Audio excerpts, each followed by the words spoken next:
Alhamdulillah wa syukrulillah ala jami'i ni'amillah. Asyhadu an la ilaha illallah wa asyhadu anna sayyidina Muhammadan abduhu wa rasuluh.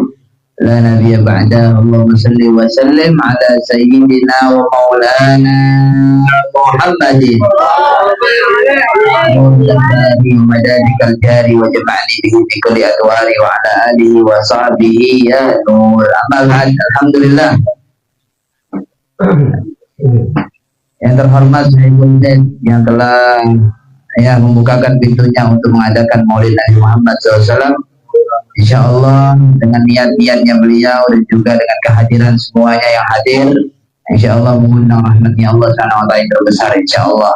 Meskipun dalam kondisi tadi sebelum isya hujan dan juga alhamdulillah berhenti. Dan hujan itu bukan berarti kemudian menghalangi acara atau membuat acara semakin semakin tidak semangat, tidak. Tapi malah hujan itu membuat kita semangat. Malah hujan itu membuat kita semakin kuat, semakin percaya dan semakin yakin akan keberkahan dan rahmatnya Allah Subhanahu wa Ta'ala. Meskipun sebagian mungkin terbesit dalam hati bahwa adanya hujan kemudian menyebabkan acara kurang meriah atau acara kurang ini kurang itu, tapi tetap itu adalah pikiran-pikiran yang salah, itu adalah pemahaman yang salah, yang hakikatnya yang sebenarnya adalah dengan adanya hujan Allah Subhanahu wa Ta'ala berikan kepada kita rahmatnya, Allah Subhanahu wa Ta'ala berikan kepada kita keberkahannya. Karena memang Allah sudah nyatakan dalam Al-Quran bahwasanya hujan itu adalah rahmatnya Allah Subhanahu wa Ta'ala. Hujan itu adalah keberkahan dari Allah Subhanahu wa Ta'ala. Maka sebenarnya syukur sama Allah, berbanyak syukur. Alhamdulillah Rabbil. Bisa jadi alhamdulillah kita kumpul di sini ini malam Ahad. Malam Ahad banyak orang lalai, tapi Allah Subhanahu wa Ta'ala gerakan hati kita untuk kumpul di sini. Untuk kita zikir sama Allah, untuk baca salawat sama Nabi Muhammad, untuk banyak doa, ngaji, setiap ucapan untayan kita itu adalah bentuk doa pada Allah Subhanahu wa Ta'ala, dibarengin dengan turunnya rahmatnya Allah, dengan turunnya hujan. Sudah kita sampaikan beberapa pertemuan bahwa di antara mustajabnya doa adalah ketika inda nuzulil ghaib, ketika turunnya hujan. Jadi setiap untayan doa yang kita ucapkan, setiap permintaan kita pada Allah Subhanahu wa Ta'ala, setiap perkumpulan ini dari awal sampai akhir penuh dengan permintaan, penuh dengan doa sama Allah Subhanahu wa Ta'ala. Dari mulai kita maulid sampai nanti akhir maulid semuanya ada doanya. Bahkan dalam salawat sendiri sama Nabi Muhammad SAW itulah bentuk doa. Kita kalau mau salawat sama Nabi itulah bentuk doa. Allahumma salli ala Sayyidina Muhammadin. Ya Allah, salawatlah engkau kepada Sayyidina Muhammad, pemimpin kami Nabi Muhammad. Doanya. Jadi semua ucapan kita dari awal sampai akhir adalah bentuk doa. Dan Allah Subhanahu wa Ta'ala turunkan hujan di saat kita berkumpul, kita banyak doa sama Allah Ta'ala, Allah turunkan hujan, menunjukkan rahmatnya Allah Subhanahu wa Ta'ala kepada kita. Allah sayang sama kita. Allah berkehendak untuk mengabulkan setiap doa yang kita miliki. Allah Subhanahu wa Ta'ala berkehendak agar supaya doa yang terucap dari lisan kotor kita ini yang keluar semuanya dikabulkan oleh Allah Subhanahu wa Ta'ala berkat turunnya hujan. Maka alangkah besarnya rahmatnya Allah untuk kita semuanya. Alhamdulillahirabbil alamin. Maka dalam saya itu tadi, ketika hujan tadi selalu doa, perbanyak doa, usnudan sama Allah. Minta apa yang diinginkan sama Allah Subhanahu wa Ta'ala. Allah akan kabulkan di saat turunnya hujan. Karena itu janji Nabi Muhammad SAW dalam hadis. Dalam hadis Nabi selalu doa. Ketika turun hujan Nabi doa. Bahkan minta manfaat, minta kemanfaatan, minta manfaat ketika hujannya manfaat. Alhamdulillah hujannya enggak buat mudarat. Alhamdulillah. Alhamdulillah kita maulid hujan bentar kemudian berhenti hujannya. Meskipun yang enggak hadir, yang mungkin ada niat hadir kemudian enggak jadi hadir sebab hujan tadi, yang mungkin di sini cukup lebat, mungkin udzur syar'i. Yang mudah-mudahan Allah Subhanahu wa Ta'ala sampaikan pahalanya di sini ke beliau-beliau semua yang ingin hadir. Hanya saja adanya kendala, adanya udzur. Tapi bagi yang memaksakan, bagi yang hadir kemudian basah dengan air hujan, kena hujan badannya dan juga pakaiannya, insya Allah saya yakin itu adalah menjadi saksi yang terbaik nanti di hari kiamat. Ya, saksi yang akan menolong dia nanti di hari kiamat untuk dekat sama Nabi Muhammad SAW. Ya, mohon maaf, banyak orang berani hujan-hujanan karena nonton konser, banyak. Berani hujan-hujanan karena ingin gapai itu, mencari atau mendapatkan keuntungan duniawi, banyak. Berani hujan-hujanan karena sebab mungkin dia jualan, dagang atau apapun itu, banyak. Dan urusan duniawi dan hal-hal yang lainnya, atau naudzubillah min dzalik, berani hujan-hujanan untuk jemput pacarnya, haram. Naudzubillah min dzalik, banyak. Apalagi malam Ahad, banyak, luar biasa. Ya, tapi jarang orang yang mau mengorbankan dirinya ya untuk Allah Subhanahu wa taala dan Nabi Muhammad SAW. Allah. Ya, berkorban. Kalau di Jawa-Jawa sana biasa ya. Kalau misalnya orang maulid, kemudian maulid rame-rame, kemudian dalam satu truk itu kira-kira ada puluhan orang, kemudian hujan lebat basah-basah, mereka tetap jalan maulid.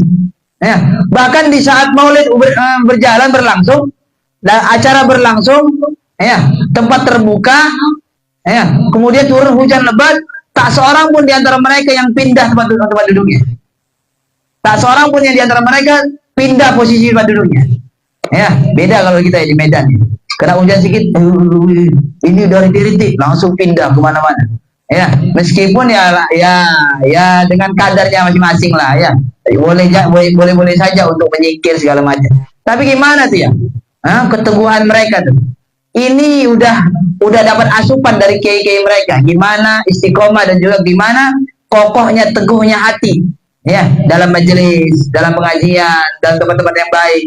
Ya, kalau konser musik itu kalau hujan lebat, ya, mereka tetap joget dalam konsernya mereka. Ya, mereka tetap goyang dalam konser mereka. Nggak mau tahu entah uang di kantong mereka basah, HP di kantong mereka basah. Yang penting nggak bubar di kala itu. Karena apa? Musik tetap berjalan. Ya, berarti gimana nih hatinya mereka nih? Hati mereka siap dalam hal itu. Dalam hal joget-joget, dalam hal musik-musik, ya. Nah, tapi kita ya, seharusnya hati kita lebih kita siapkan untuk hal-hal kebaikan, ya. Untuk zikir lebih siap, lebih berkorban untuk zikir, untuk salawat lebih berkorban, dan pengorbanan kita untuk agama ini nggak besarnya, sedikitnya, kecilnya dibandingkan daripada sahabat-sahabat terdahulu, dibandingkan ulama-ulama terdahulu. Tidak usahlah sahabat terdahulu dan ulama terdahulu.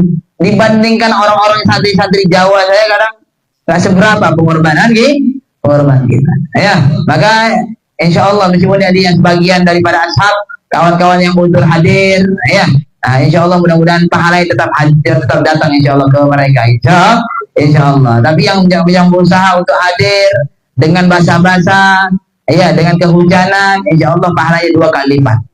Amin ya rabbal alamin. Ya, tadi sampaikan bahwa ya hujan ini adalah bentuk rahmatnya Allah Subhanahu wa taala. Rahmatnya Allah.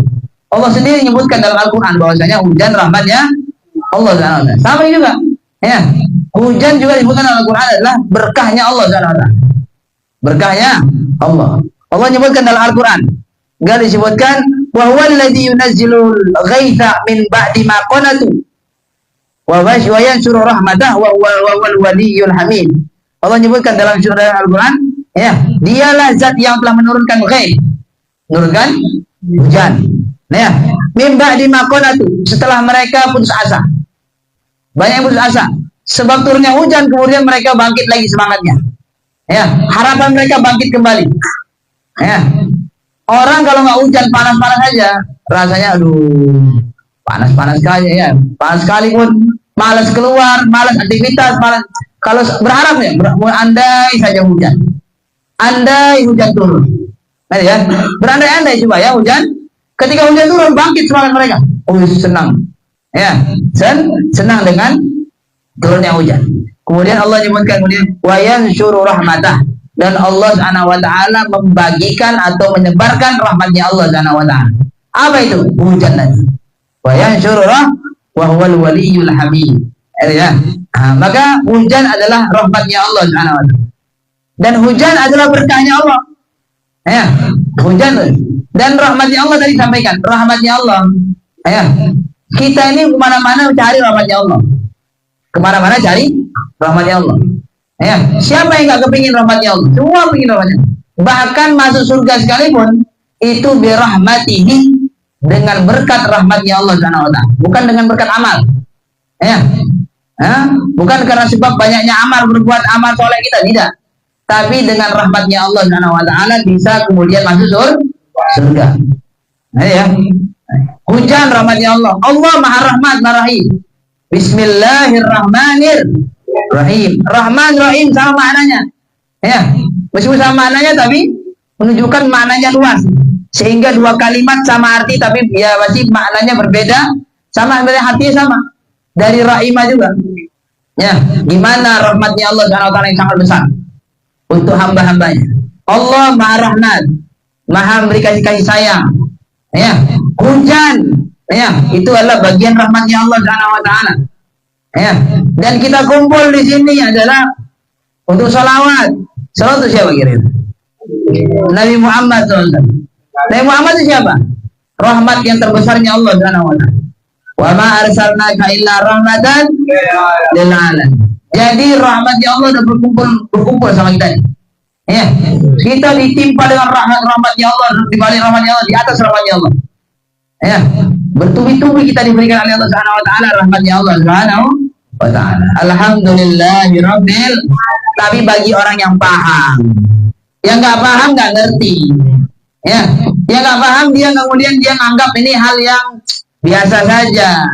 Tapi bagi yang paham, ya, dia percaya dengan sabda Nabi, dia percaya dengan firman Allah Subhanahu wa taala dan hatinya siap untuk menerima pemberian-pemberian dari Allah Subhanahu wa taala. Ya, rahmatnya Allah. Mudah-mudahan kita semua dirahmati oleh Allah Subhanahu wa taala insyaallah. Hidup dirahmati oleh Allah Subhanahu wa taala. Kemudian meninggal dunia dirahmati oleh Allah Subhanahu wa taala. Sampai masuk surga kita semua dalam rahmatnya Allah Subhanahu wa taala. Amin ya rabbal. Ya. Kemudian hujan adalah berkah. Hujan adalah berkah. Allah menyebutkan dalam Al-Qur'an. Ya. Wa nazzalna minas sama'i ma'an mubarakan fa'ambatna bihi jannatin wa habbal hasid. Allah menyebutkan dan kami turunkan dari langit ma'an mubarakan, air yang diberkahi. Kami turunkan dari langit air yang diberkahi. Ya. Fa'ambatna bihi jannati wa habbal hasid, dan kami tumbuhkan jannat. Jannat di sini kebun-kebun. Ya, wa habbal hasid, dan juga kami tumbuhkan biji-bijian yang kecil kemudian jadi tumbuh jadi pepohonan. Ya, semakin subur bumi ini dengan hujan. Ya, alhamdulillah Indonesia ya tanpa kita minta hujan ada musim hujannya. Ya, beda kalau di Arab Saudi. Ya, tapi mudah-mudahan insyaallah hujannya hujan yang manfaat untuk kita, manfaat untuk negeri, manfaat untuk masyarakat. Ya, bukan hujan yang bala atau musibah atau yang dimurkai oleh Allah Subhanahu wa taala. Nauzubillah min dzalik. Ya, tapi kita sampaikan adalah hujan adalah rahmatnya Allah Subhanahu wa taala, berkahnya Allah Subhanahu wa taala. Ya, kumpul juga. Kumpul orang dan kumpul kebaikan misalnya. Apa yang diharapkan? Ya, yang diharapkan bukan yang lain-lain. Yang diharapkan adalah keberkahan dari Allah. Berkah dari Allah. Dan banyak yang kita lakukan berharap untuk berkah. Bahkan orang cari rezeki sekalipun yang mereka cari adalah berkahnya, bukan banyaknya. Banyak orang bilang gini, untuk apa rezeki banyak tapi nggak berkah? Kan gitu kan? Ya. Untuk apa rezeki banyak tapi nggak berkah? Ada nggak rezeki banyak nggak berkah? Banyak. Mohon maaf, orang koruptor, orang mencuri, orang yang kemudian curang dalam dagangnya, orang kemudian dia ngambil harta orang lain, meskipun dia kaya secara fisik, banyak hartanya dia, tapi itu dijamin gak berkah.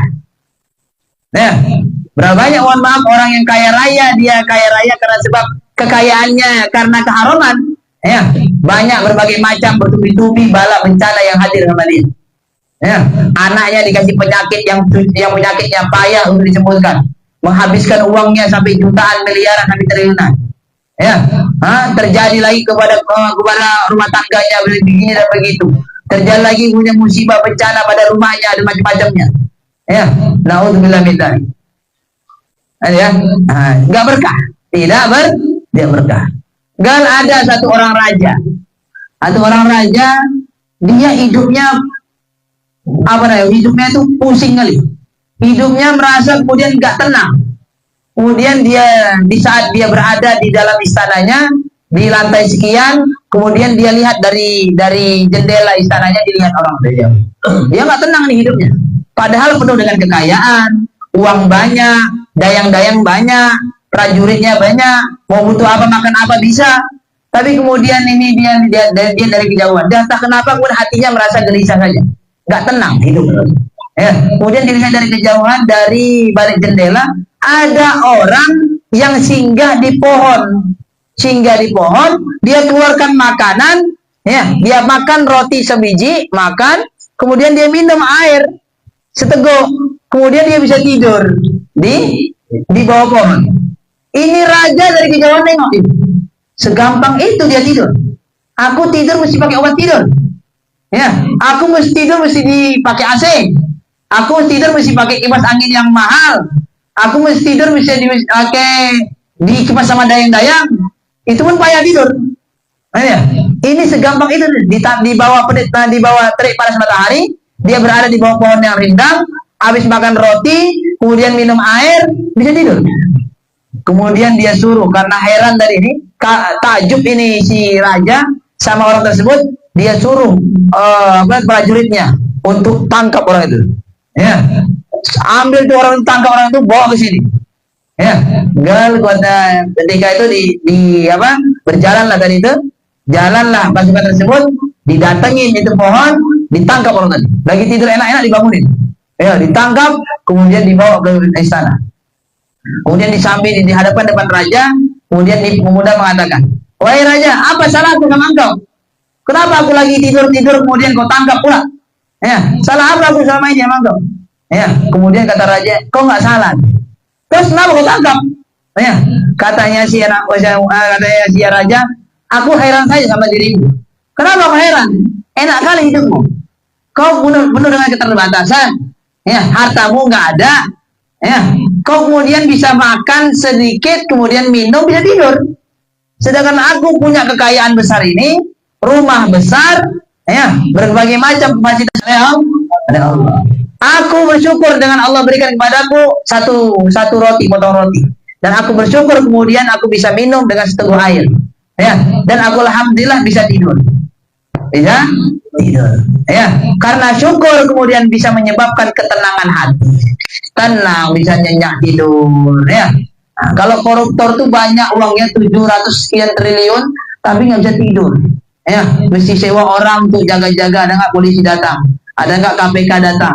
Ada nggak macam-macam? Ya, mesti kemudian ya wanti-wanti gimana nih?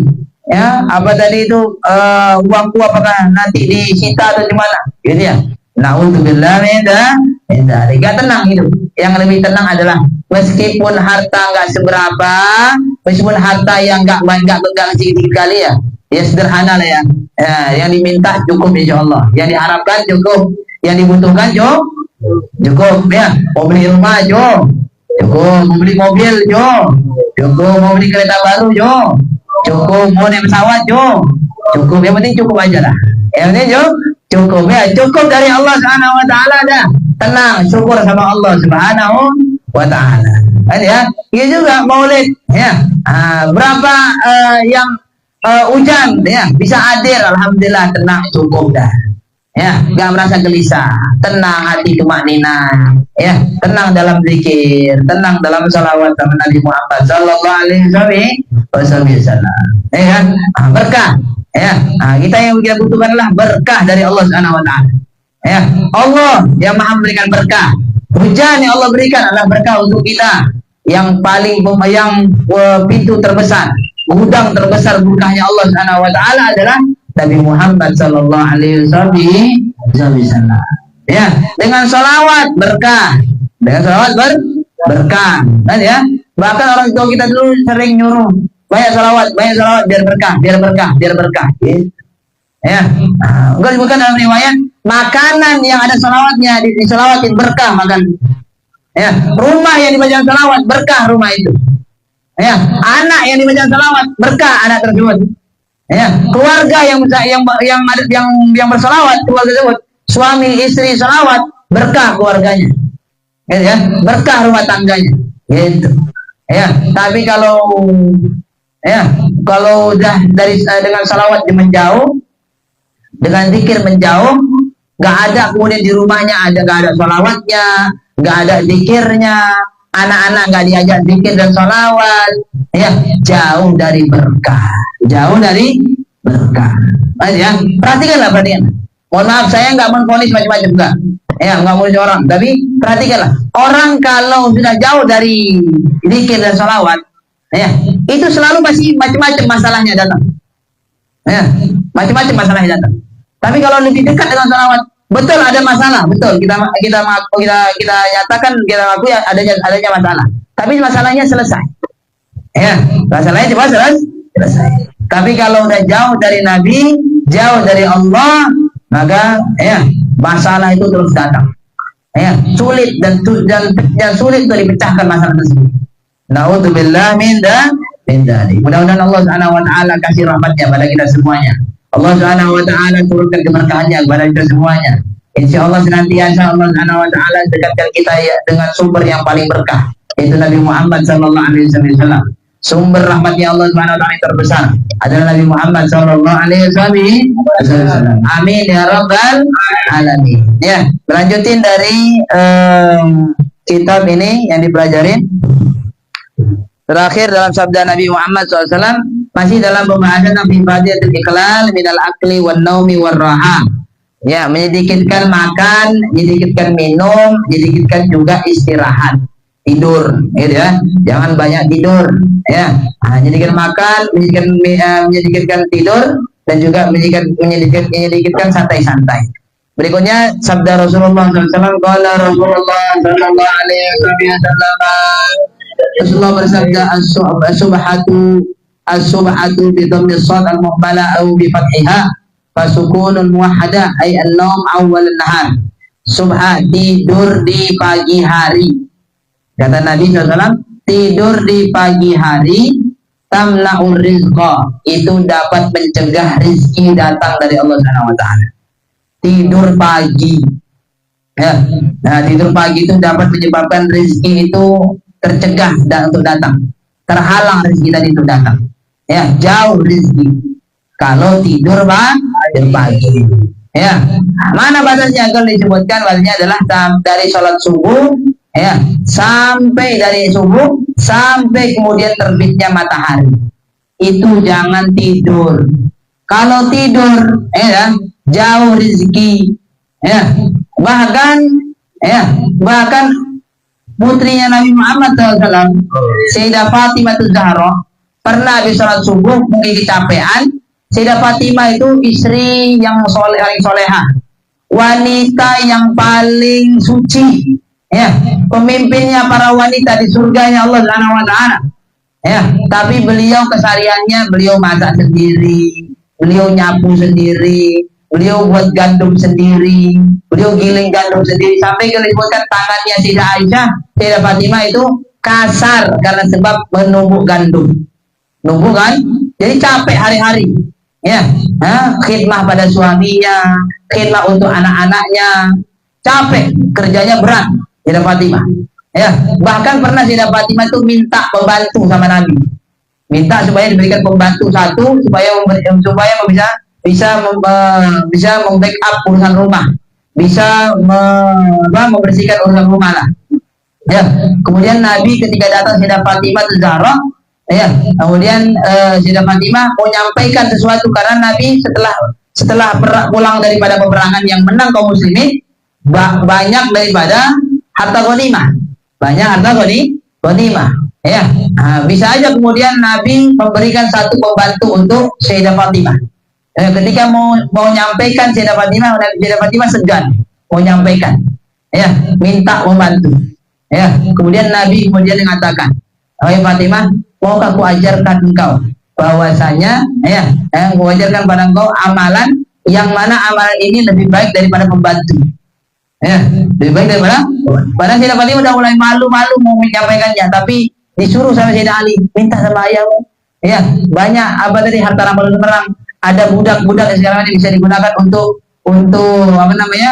sebagai khadim, ya, pembantu di rumah tangga kita. Ya, dipaksakan oleh Fatimah. mintalah. Kemudian jawab Nabi, wahai Fatimah, maukah kau ajarkan beberapa kalimat yang apabila kau amalkan ini amalan tersebut lebih baik daripada pembantu. Ya, kemudian Sayyidah Fatimah mengatakan, baik ya ayahku, ya Rasulullah, ya berikan sama aku itu. Kemudian katanya Rasulullah SAW bersabda, kau amalkan sebelum tidur subhanallah 33 kali, alhamdulillah 33 kali, Allahu Akbar 34 kali. Ya, ini kalimat, ini zikir lebih baik daripada pembantu. Lebih daripada pembantu.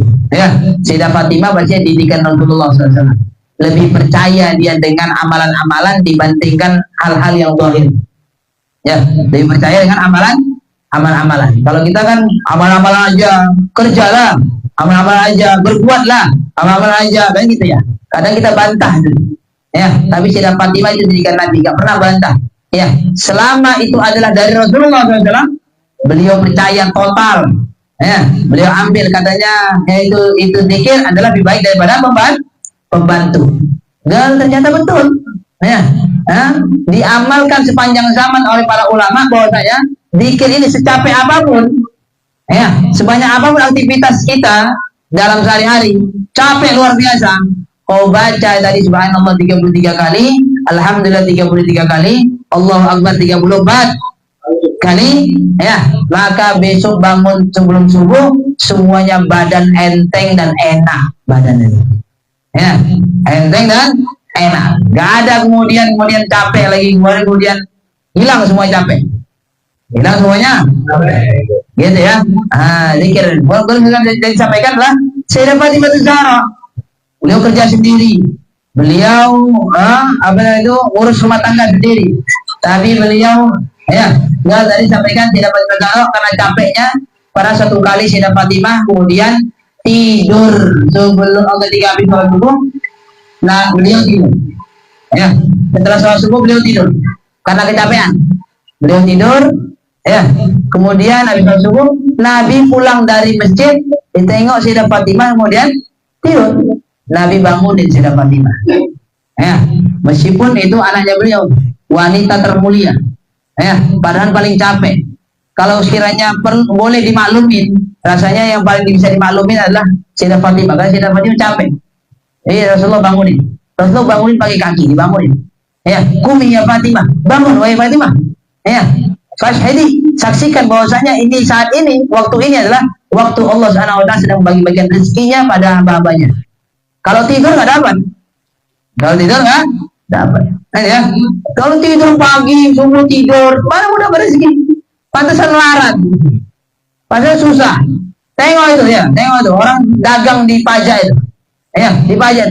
Sebelum subuh dia udah hadir di pajak. Habis subuh mana ada yang tidur? Tidurnya kapan? Pulang dari pajak jam 9, jam 10 pulang baru istirahat.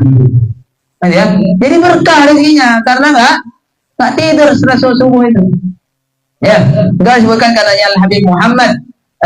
Habib Ahmad Muhammad Al-Haddar, mertuanya di Umar mengatakan begini, ya, aku nggak akan pernah tidur habis sholat subuh, ya, sampai diperbolehkannya istirahat, yaitu sampai kemudian terbit matahari, meskipun secapek apapun yang kualami, ya, aku akan pernah tidur. Bahkan sampai bagaimanapun resikonya, tetap aku nggak akan pernah tidur habis sholat subuh. Nah, ya, apapun itu, nggak pernah tidur habis sholat subuh. Dia jaga terus, ya, karena lebih percaya dengan sabda Nabi Muhammad SAW. Ya, gitu juga dengan habis asar, kan ya. Maka tidur habis subuh itu tamna'ur rizqa, ya, dapat mencegah rezeki. Bahkan katanya Imam Nawawi katakan begini, ya, katanya Imam Nawawi atau Imam Syafi'i mengatakan begini. Kalau kalian melihat ada orang suka tidur habis subuh, tapi kaya raya, tapi dia kaya raya, katanya Imam Syafi'i atau Imam Nawawi begini, hati-hati, ya, fala taqtar, kau jangan tertipu. Itu hartanya dia sebagai istidrat bagi dia. Kenapa istidrat? Dia semakin banyak harta, semakin jauh dari Allah Subhanahu wa taala. Nauzubillah min dzalik. Ya, dan beliau mengatakan, ya, nggak ada orang yang kaya karena sebab tidur habis subuh. Ya, bahkan sampai saat ini kalau kita tengok orang-orang kaya, orang-orang kaya itu, Ya, para artis-artis itu. Saya pernah dengar-dengar juga artis ketika diwawancarai, itu mereka tuh nggak, mereka bisa kaya begitu, ya, mereka tuh nggak perhati itu habis subuh.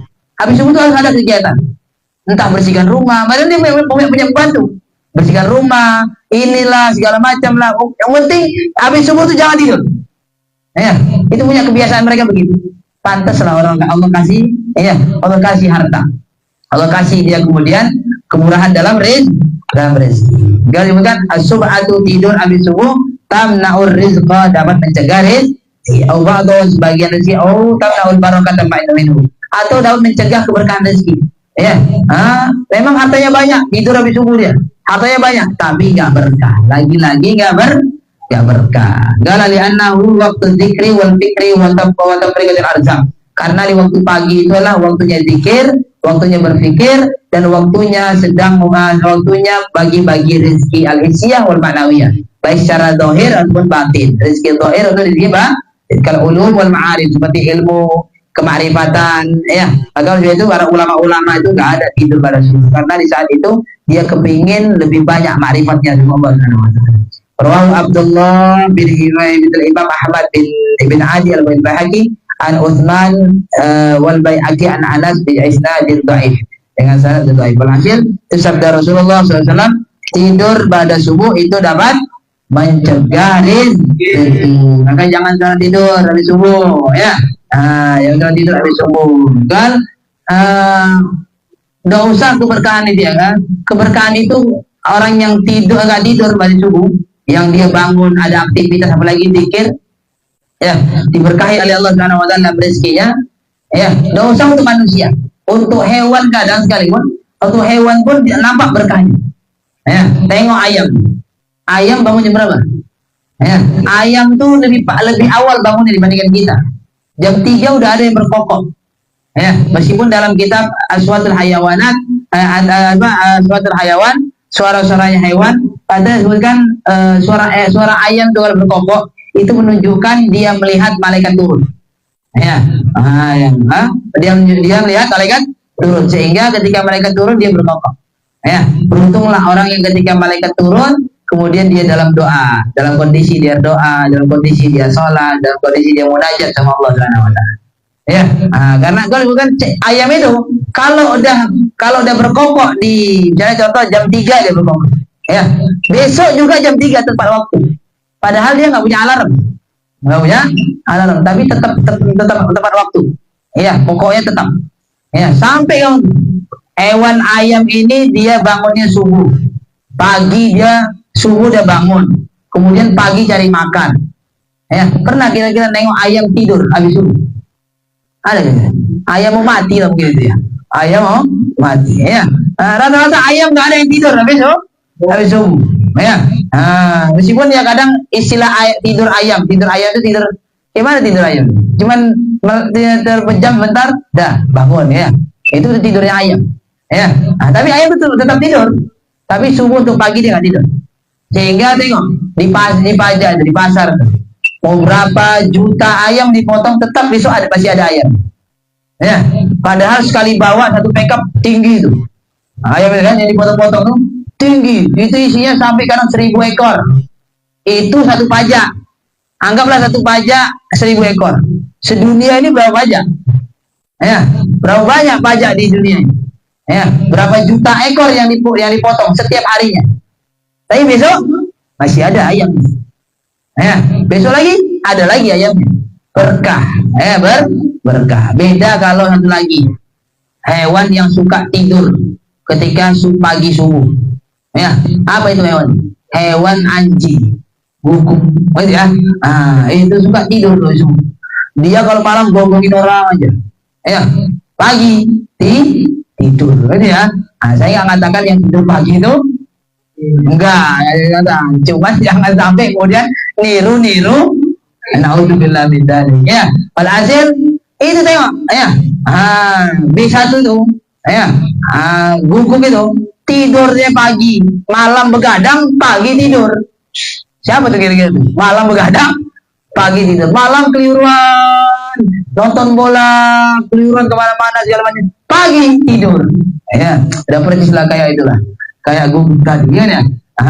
Pagi tidur, kira-kira satu pajak kira-kira berapa ekor dipotong guguk? Bahkan nggak ada. Ya, kalaupun ada di pajaknya orang non muslim aja. Berapanya dipotong? Ya kan? Jumlahnya nggak sebanyak ayam. Ya, inilah hampir hewan sekalipun diberkahi oleh Allah Subhanahu wa taala kalau dia bangun pagi nggak tidur di pagi hari. Ya, apalagi manusia, ya, apalagi orang Islam. Ya, berkahnya nampak kalau kita pagi hari itu nggak tidur, pagi itu kemudian dia banyak zikir, beraktivitas, banyak salawat kepada Muhammad sallallahu alaihi wasallam. Mudah-mudahan diberkahi oleh Allah Subhanahu wa taala. Amin. Mudah-mudahan senantiasa Allah Subhanahu wa taala berikan mudah-mudahan untuk kita semuanya insyaallah. Mudah-mudahan Allah Subhanahu wa taala berkahi rumah ini insyaallah serta keluarganya insyaallah. Amin. Ya rabbal alamin. Abdul dzikri